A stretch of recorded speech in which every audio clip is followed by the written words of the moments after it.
빌립보서는 사도 바울이 로마에서 옥중 생활을 하면서 보낸 편지입니다. 실질적으로는 옥에 갇혀 있었지는 않았죠. 가택연금 당한 상태에서 만나러 오는 사람들도 있고 그렇게 해서 계속해서 복음을 전하면서 계셨는데, 그래도 재판의 결과에 따라서 사형될 수도 있고 어떤 형이 나올지 모르는 그런 불안한 상태입니다. 불안한 상태에서 빌립보 교회 사람들에게 보낸 이 편지인데, 오늘 본문을 중심으로 생각해 보면 빌립보 교회 성도들에게는 두 가지 지금 신앙적으로 아주 위험한 그런 잘못된 가르침이 빌립보 교회를 위협하고 있었습니다. 하나는 율법주의입니다. 율법주의는 율법의 조문을 지키는 것이 구원을 이루는 것이고 하나님을 기쁘시게 하는 것이다, 그러는 것입니다. 또 하나는 자유주의라고 말할 수도 있고 율법 폐기론이라고도 말할 수 있는데, 율법의 말씀을 지킬 필요가 없다는 것입니다. 예수를 믿고 구원을 받았으니 십자가의 은혜로 우리가 구원받은 우리 그리스도인들은 더 이상 율법에 얽매일 필요가 없다, 이렇게 말하는 것입니다. 두 가지 다 극단적으로 율법을 조항조항 지키려고 하면서 하다 보니까 하나님의 말씀을 따르지 못하는 그런 율법주의나, 아예 구원받았으니까 율법을 따를 필요가 없다고 말하는 이 율법 폐기론자나 하나님의 말씀하고 무관하게 신앙생활하는 것은 마찬가지입니다. 그래서 모양은 반대이지만 실질적으로 하나님의 말씀을 따르지 않는 그릇된 신앙으로 가고 있기 때문에 오늘 이 본문을 통해서 바울 사도는 올바른 신앙이 무엇인가, 어떻게 신앙생활을 해야 될 것인가 역사를 하고 있는데 3장 1절부터 11절까지는 율법주의에 대한 경계의 말씀이었습니다. 이른바 스스로 할례파라고 하는 사람들은 예수를 믿어도 할례를 받고 유대인이 되어야만 참된 구원을 이룰 수 있다, 그렇게 말합니다. 바울 사도는 그들의 이론이 틀렸다라는 것을 입증하기 위해서 자신은 육체의 의로는 다른 누구와도 비교해서 모자람이 없는 그런 자랑거리가 많은 사람이다 라고 말을 합니다. 예를 들면 난지 8일 만에 할례를 받았다. 이건 유대인 중에 유대인이라는 뜻입니다.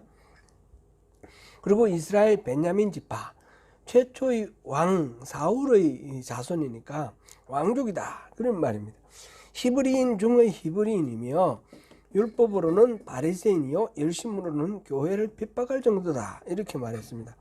혈통으로는 나무랄 데 없는 유대인이고, 그리고 바리새인 가운데 가말리엘 문화에서 공부를 했습니다.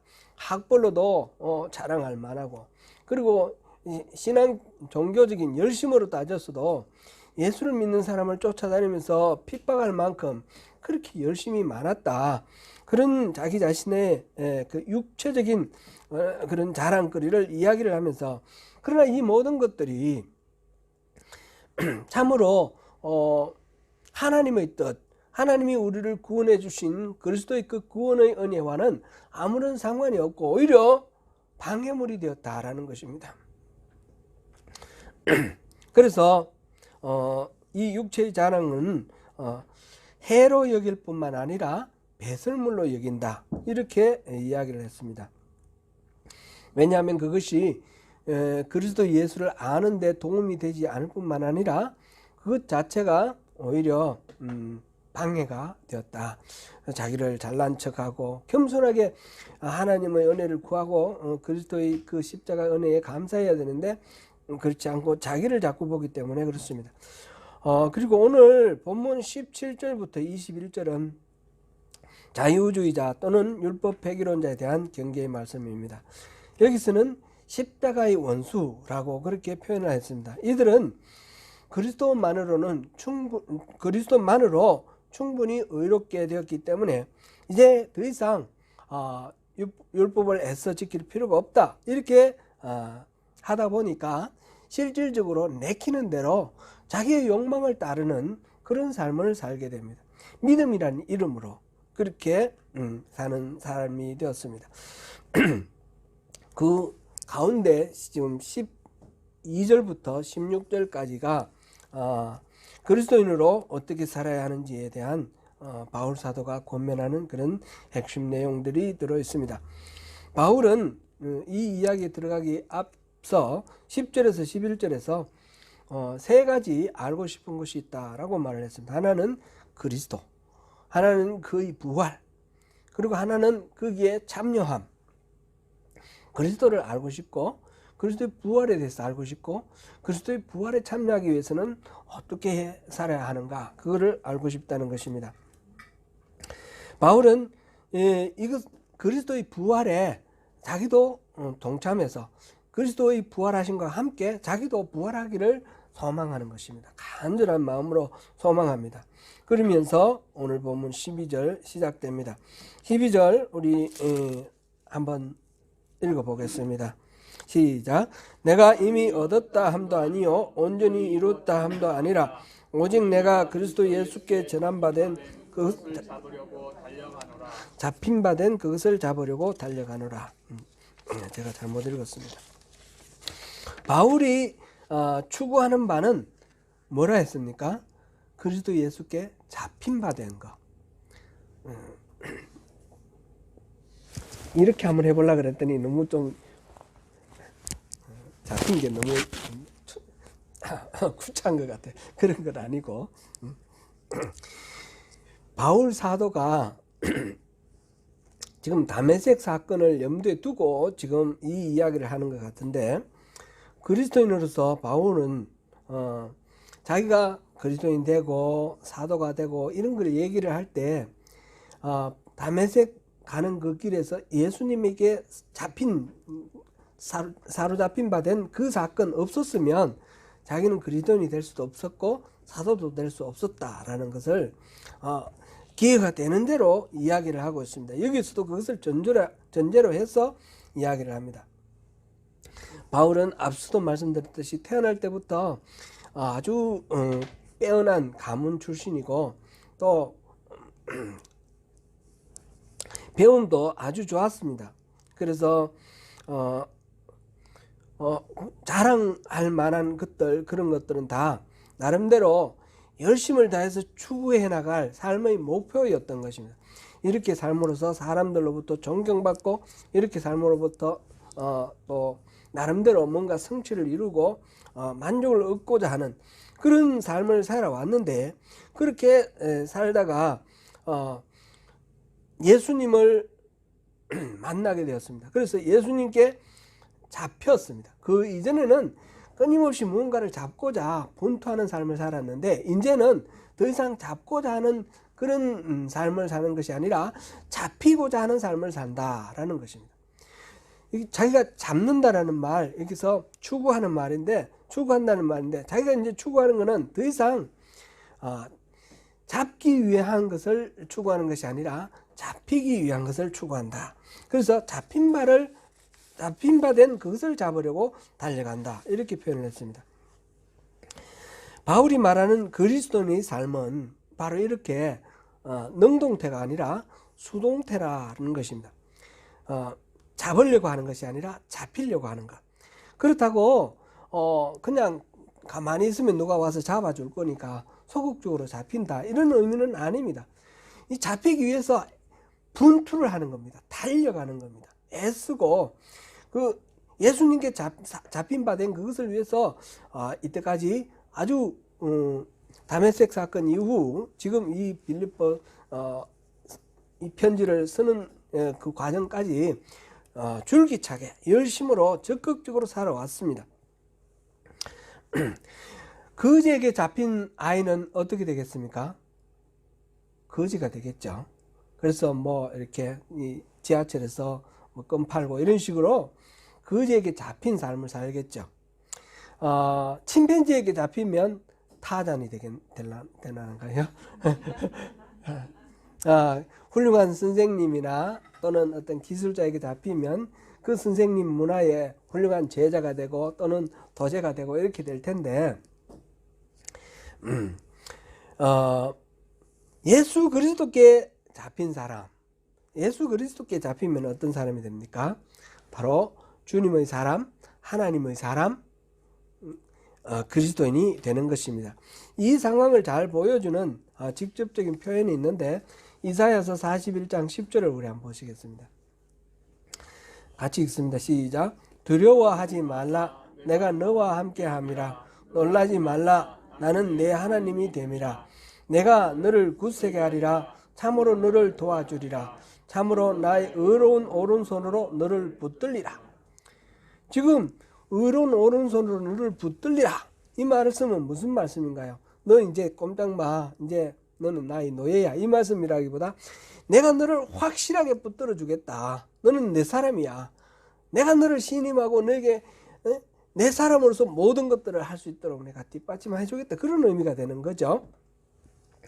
하나님의 손에 붙들리면 하나님의 사람이 됩니다. 바울은 바로 그렇게 그리스도 예수께 잡힌 바 된 그것을 잡으려고 달려간다고 고백하고 있습니다. 그러기 위해서 이것저것 살필 여유가 없습니다. 뒤의 것은 잊어버리고 앞의 것을 위하여 표대를 향하여 달려간다고 그랬습니다. 뒤에 이전까지 내가 실수도 많았고 야망도 컸고 그 모든 것들 다 잊어버리고 지금 내 관심은 예수님께 잡히는 것. 그것이 나의 목표고 그것이 나의 표대고 그것을 위해서 다른 것 돌아보지 않고 좌고 우면하지 않고 달려가겠다. 그런 이야기입니다. 13절 14절 본문을 같이 한번 읽어보겠습니다. 시작.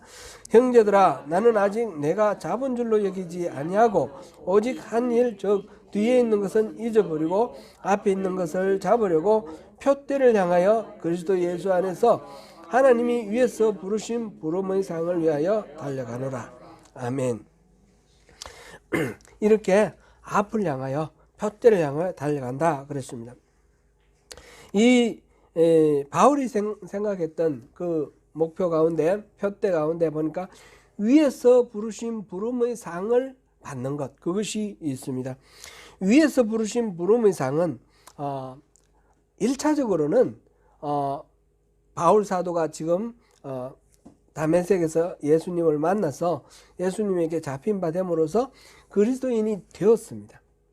여러분과 저 또한 마찬가지로 예수를 믿으면서 기본적으로 그리스도인이 된 것, 이것이 하나님이 우리를 부르신 것입니다. 부르심을 받은 사람들의 모임이 뭡니까? 교회, 에클레시아. 우린 다 부르심을 받은 사람들입니다. 이건 1차적으로 그렇게 부르심을 받은 것이고, 이렇게 부르심을 받아서 우리 교회에 모여서 예배하는 것으로 끝나라고 하나님이 우리를 부르신 것은 아니라는 겁니다.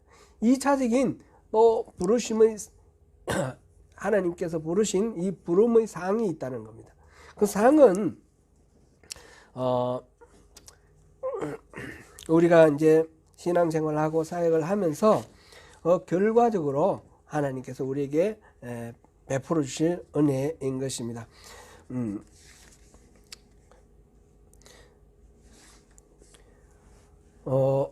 이거는 아마 바울 사도가 올림픽 경기 같은 거 이런 거를 염두에 두고 한 것 같습니다. 올림픽 경기거나 아니면 로마 시대에 또 다른 여러 가지 스포츠 같은 경우 이 콜로세움 같은 그런 아레나가 있고 그 바닥에서 운동장에서 달리기를 하든지 뭘 이렇게 운동을 하고 그러면 자 운동이 다 끝나면 그 중에 이제 호명된 사람들은 그 관중석 중간쯤 있는 제일 잘 보이는 곳에 있는 그 황제 또는 뭐 시장이나 뭐 사령관이나 높은 사람들이 있는 그 자리에 불려가서 그곳에서 상을 받죠.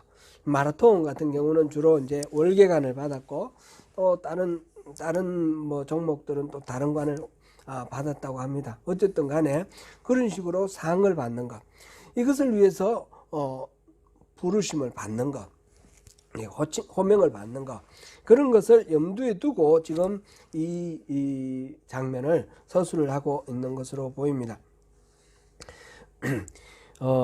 빌립보 교회 성도들은 바울 자신과 마찬가지로 권투하면서 이 표대를 향해서 달려가고 결국 이 인생을 마치고 하나님 앞에 갔을 때 하나님께서 부르셔서 하나님 앞에서 그 면류관을 받는, 그 월계관, 면류관 상을 받는 그것을 염두에 두고 지금 이것을 쓰고 있다고 봅니다.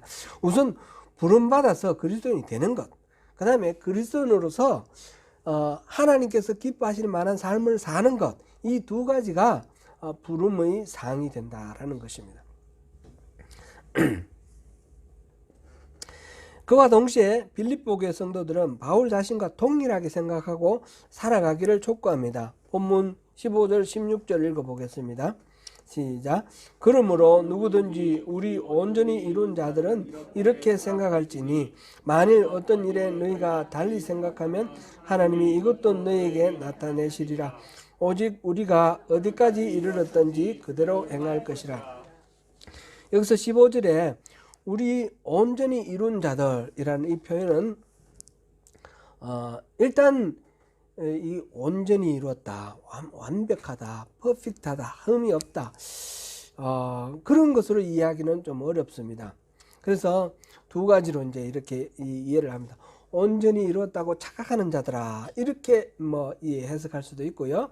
그게 아니라 그냥 그대로 온전히 이룬 자들이라는 말의 의미를 구원받아서 하나님의 백성이 된 자들, 여기까지 이야기하는 것으로 받아들여도 좋겠습니다. 구원받아 하나님의 자녀가 된 사람들은 그리스도로 말미암아 구원받았다면 그 이후에 계속해서 그리스도 지금 부름의 상을 위해서 살아가는 삶 동안에 그리스도인으로서 완성된 삶을 위해서 더욱 믿음이 진보하고 정진되어 나가는 것을 하나님이 기대하신다라는 겁니다. 그것을 바울 사도도 기대하는 것입니다. 그 과정 속에서 보면 온전히 이룬 자, 구원받은 자라 하더라도 믿음의 성숙도는 다 다를 거라는 거죠.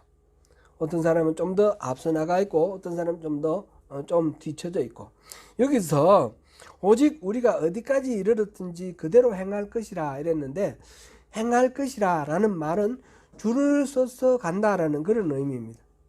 그러니까 어떤 사람은 좀 앞서고 어떤 사람은 뒤서고, 우리가 우리의 수준이 어디에 와 있든지 간에 그 수준에 각각의 그 자리에서 목표를 한 가지로 향하여 하나님께서 바라시는 그리스도의 장성한 분량, 그 신앙의 완성이겠죠. 그것을 향하여 달려가는 것, 그것을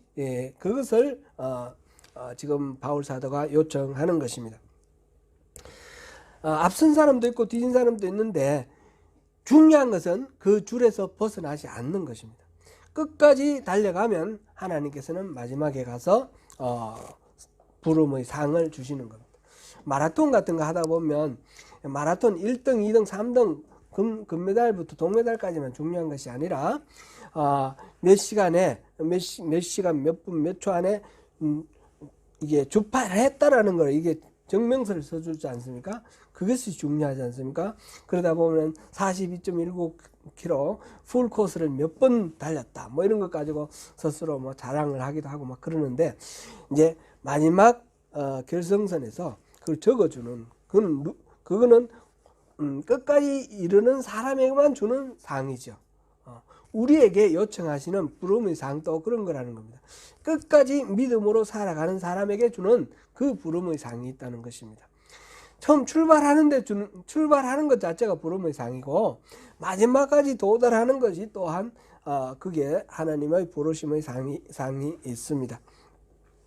지금 그렇게 우리의 신앙의 수준이 어디에 있든지 그대로 행할 것이라, 좌우로 치우치지 말고 부름의 상을 위해 달려가자. 내가 그렇게 생각했으니 여러분들도 그렇게 생각하기를 바란다. 그런 당부를 지금 15절 16절에서 하고 있습니다. 그 다음에 이제 17절부터 19절은 이게 이제 앞서 말씀드린 대로 부정적인 거짓 교사들의 잘못된 가르침입니다. 그것에 노출되어 있는 빌립보 교회의 성도들의 위험, 그것인데, 그것은 자유주의라고 이렇게 말하기도 하고 율법 폐기론, 도덕 폐기론 이렇게 말하기도 합니다. 이거는 욕망을 따라 살던 사람들에 대한 권면입니다. 17절부터 19절까지 17절만 먼저 한번 읽어보겠습니다. 시작. 형제들아, 너희는 함께 나를 본받으라. 그리고 너희가 우리를 본받은 것처럼 그와 같이 행하는 자들을 눈여겨보라. 바울은 굉장히 친밀한 말로 형제들아 이렇게 부르면서 너희는 함께 나를 본받으라 그랬습니다. 여기서 먼저 함께라는 말을 생각해 볼 필요 있습니다. 너희는 나를 본받으라 안 하고 왜 함께 나를 본받으라 이렇게 말을 했을까요? 믿음의 본질은 우리가 생각할 때 다른 사람의 믿음으로 구원받는 게 아니고 나의 믿음으로 구원받으니까 믿음이라는 것은 기본적으로 개인적이다, 개별적이다 이렇게 생각할 수 있겠지만 믿음은 근본적으로 공동체적입니다. 우리는 구원받은 사람 따로 하나님이 내버려 두지 아니하시고 구원받은 사람들을 모으십니다. 교회로 모으셔서 함께 서로 믿음으로 격려하고 함께 권면하면서 함께 믿음에 진보해 나가기를 하나님이 기뻐하시고 서로 영향력을 미쳐서 나는 남에게 남은 나에게 이런 영향력을 주고받으면서 함께 진보해 나가기를 원합니다. 그래서 여기서 함께 나를 본받으라 그랬습니다. 여기서 나를 본받으라는 말 바울 사도가 여러 차례 하는데 바울 사도는 자기가 인격적으로 완벽하기 때문에 난 이 정도야 이렇게 자기를 뽐내기 위해서 이 말을 하는 것이 아니죠. 바울 사도는 끊임없이 내가 그리스도를 본받은 것처럼 여러분도 나를 본받으십시오. 이 말은 내가 그리스도를 본받은 것처럼 여러분도 나를 보고 그리스도를 본받으십시오. 이런 말이 됩니다. 여기서 나를 본받으라는 말도 그런 의미입니다. 여러분 함께 그리스도를 본받으십시오. 바울 사도가 내가 그렇게 한 것처럼 여러분 함께 그렇게 하십시오. 이렇게 부탁을 하면서 그리고 너희가 우리를 본받은 것처럼 그와 같이 행하는 자들을 눈여겨보라 그랬습니다. 여러분들이 나를 본받은 것처럼 또 여러분을 본받는 다른 사람이 있지 않습니까? 그 사람들을 눈여겨 보십시오. 그 사람들을 잘 돌보시고 잘 인도하십시오. 그런 의미가 되겠지요. 이렇게 신앙생활을 서로 좋은 영향을 주고받으면서 나는 또 바울 사도와 같은 앞선 믿음의 선배들을 본받고 또 다른 믿음의 후배들은 나를 본받고 서로 영향을 주면서 그렇게 믿음을 진전시켜 나가자 그런 이야기입니다. 그런 당부를 하는 이유가 여기 이제 계속해서 나옵니다. 18절에 가슴이 찢어지는 그런 아픔을 가지고 당부를 하고 있는데 18절 같이 한번 읽어보겠습니다. 시작. 내가 여러 번 너에게 말하였거니와 이제도 눈물을 흘리며 말하노니 여러 사람들이 그리스도의 십자가의 원수로 행하느니라. 지금 그리스도의 십자가의 원수로 행하는 사람이 있다라는 거죠. 이걸 한두 번 얘기한 것이 아니라 여러 번 얘기했는데도 아직도 있다라는 겁니다. 빌립보서는 별명이 있습니다. 빌립보서는 기쁨의 복음이다. 이런 별명이 있습니다. 바울은 자기가 갇혀 있으면서 죽을지 살지 모르는 그런 위기 속에 있으면서 빌립보 교회에 편지를 쓰면서 기뻐하라. 그리고 기쁨, 이런 기쁨과 기뻐하다라는 이런 동사와 명사를 많이 반복해서 이야기를 하고 있습니다. 그렇게 자기 스스로 처한 어떤 고난 가운데서도 오히려 자기가 기뻐하면서 내가 기뻐하니 여러분들도 기뻐하시오. 이렇게 기쁨을 강조했기 때문에 기쁨의 복음이라는 그런 별명이 붙어 있습니다. 빌립보서 2장 17절만 우리 한번 읽어볼까요? 2장 17절. 이와 같이 너희도 기뻐하고 나와 함께 기뻐하라. 나와 함께 기뻐하라.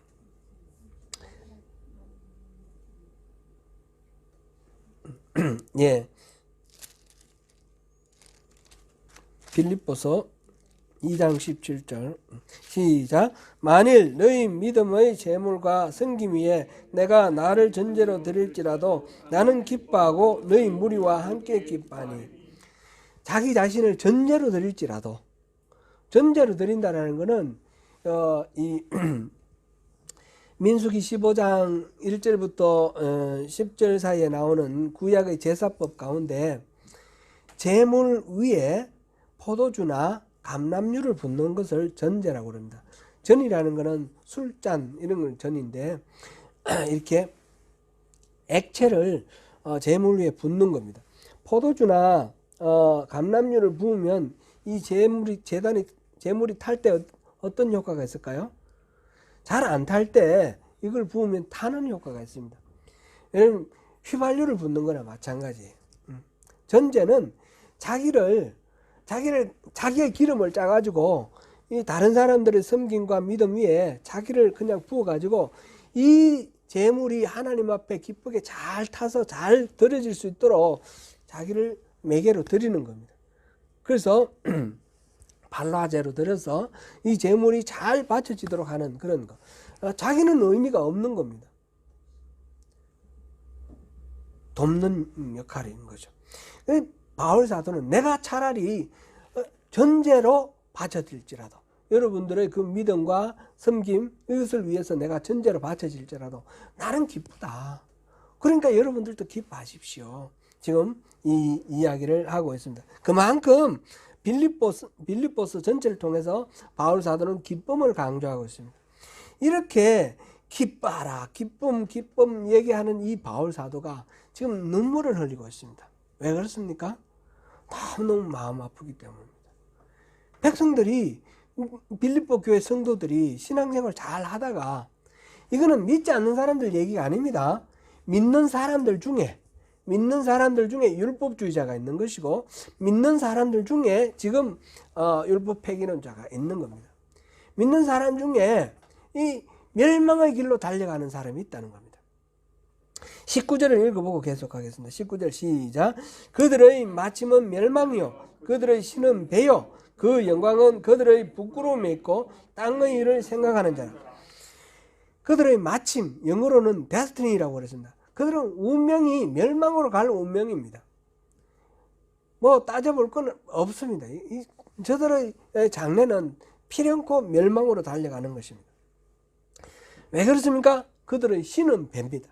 자기들의 배라는 것은 이제 육체의 만족을 대표하는 그런 말로 정했습니다. 자기 육체적인 어떤 만족을 구하는 것으로 신처럼 받든다는 것이죠.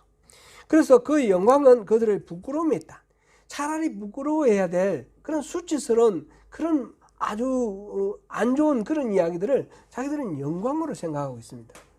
그러니까 이들의 삶이 얼마나 바울 사도 입장에 봤을 때 안타깝고 너무너무 가슴 아픈 이야기가 되지 않겠습니까? 그들은 십자가의 원수로 살고 있습니다. 왜 그렇습니까? 그들은 십자가로 우리가 구원받았다는 겁니다. 언약을 입었어요. 그러니까 우리는 더 이상 율법을 지킬 필요가 없다. 우리는 구원받았으니까. 이게 이제 시대를 바꾸면서 다양하게 여러 가지 모습으로 이렇게 나타나는데, 이단들이 나타나는데, 이런 이단들이 있어요. 요즘도 있어요. 제가 이제 젊을 때에 어떤 사람이 이제 저한테 구원받았냐 맨날 묻는 사람이 있었어요. 그래가지고 자기 누구는 언제 구원받았고 누구는 언제 구원받았고, 그런데 그게 이제 구원파예요. 구원파는 구원받은 날짜가 중요해요.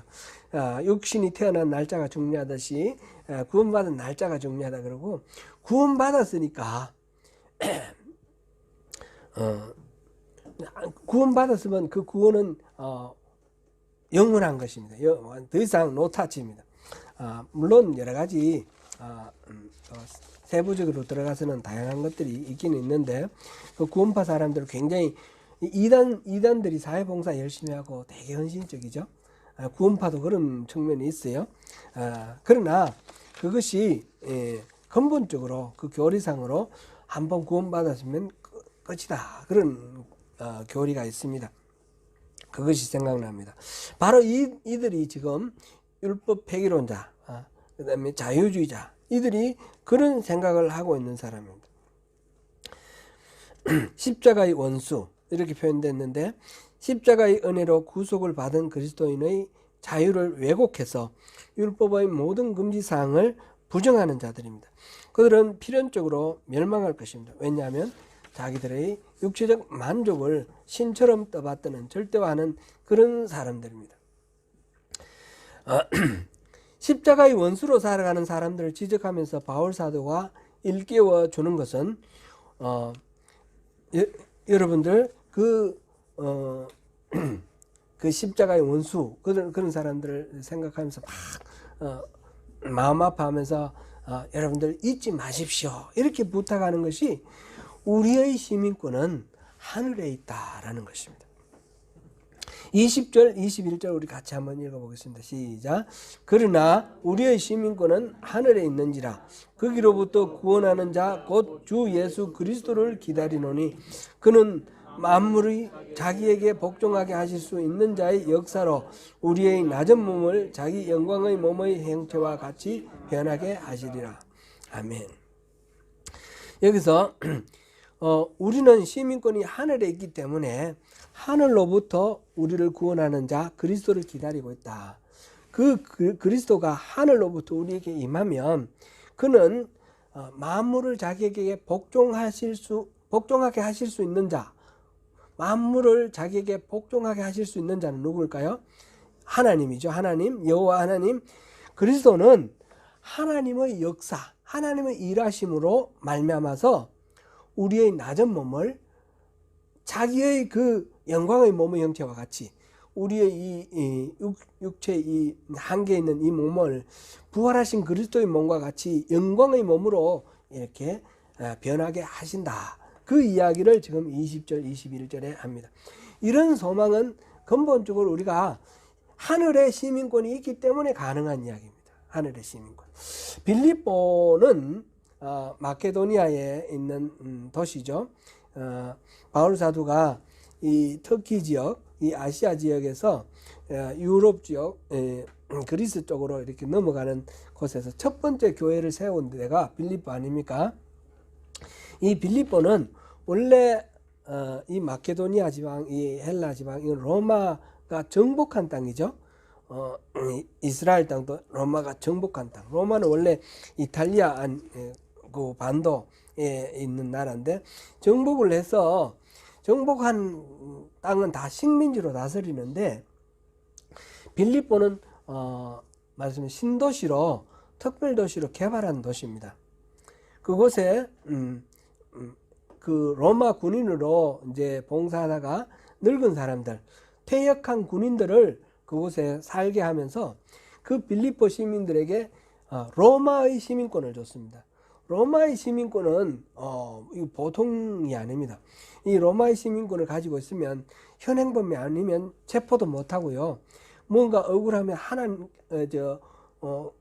황제에게 직접 호소할 수도 있어요. 바울 사도가 시민권을 가지고 있어서 나중에 황제에게 직소를 했지 않습니까?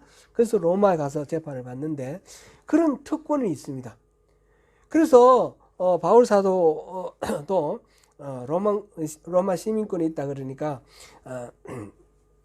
다른 백부장이 나도 시민권이 있다 그러면서 자기는 시민권을 얻기 위해서 뭐 돈을 많이 썼다 그런 자랑하는 것도 성경의 사도행전에 나오는데 로마 시민권은 이거 어마어마한 특권을 갖고 있기 때문에 돈을 주고 사기도 합니다.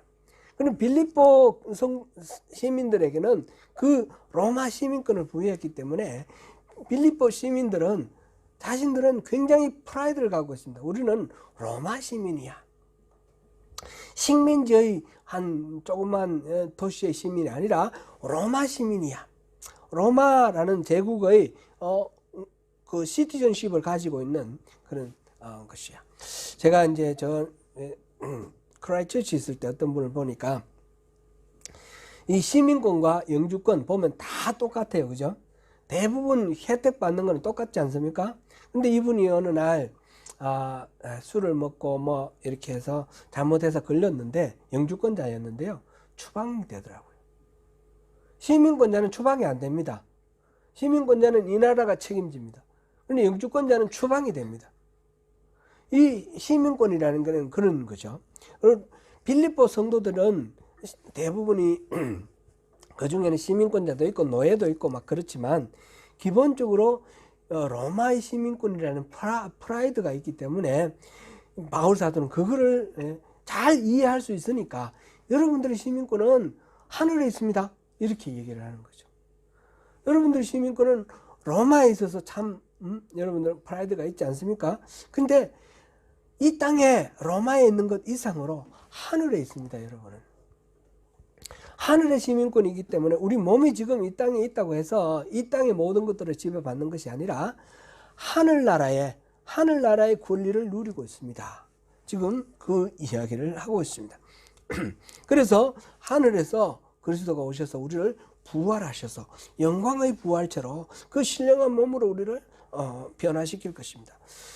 그러니까 지금 이 육신에 갇혀있는 현재의 삶에 너무너무 골몰하고 거기에 갇혀서 전전긍긍할 필요가 없다. 그 이야기를 해주는 것입니다. 사랑하는 성도 여러분, 이제 2023년도를 결산하면서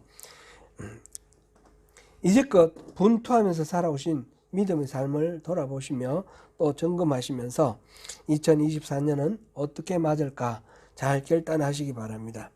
바울 사도가 말하듯이 육체를 자랑하는 모든 율법주의적인 그런 것, 우리의 자기 스스로에게 가치를 두고 중심을 두는 자기 의에 기반하는 그런 모든 신앙은 의미가 없습니다. 자기 자원으로, 자기 목적을 위해서, 자기 방법으로 하는 신앙, 이런 것들은 다 의미가 없다 그랬습니다. 그랬고 또 반대로 우리가 구원받았으니까 우리 구원받은 백성이라 아무렇게나 해도 된다. 그게 아닙니다. 우리는 하나님의 백성답게 살아야 됩니다. 하나님의 백성답게 산다라는 것을 바울 사도는 그리스도에게 잡힌 바 된 그것, 내 마음대로 사는 것이 아니라 그리스도에게 잡힌 바 된 그런 삶, 그리스도가 나를 잡고 인도하는 대로, 붙들고 인도하는 대로 그리스도가 우리에게 공급해 주시는 그 은혜와 능력으로 그리스도가 우리에게 바라시는 그 목적을 위해서 그렇게 살아가는 것이 우리의 삶이라는 것입니다. 이제 우리는 하늘나라의 시민답게, 시민권을 하늘에 둔 하늘나라의 시민답게 그리스도에게 붙잡힌 바 된 이 바울 사도와 마찬가지로 우리도 그렇게 잡힌 바 된 그것을 잡으려고 끊임없이 주님을 찾고 주님의 얼굴을 구하며 그렇게 살아가는 2024년 되시기를 또 축복합니다. 그 가운데 주님이 우리를 위해서 예배하신 그 부름의 상을 풍성하게 누리시는 저와 여러분 되시기를 축원합니다.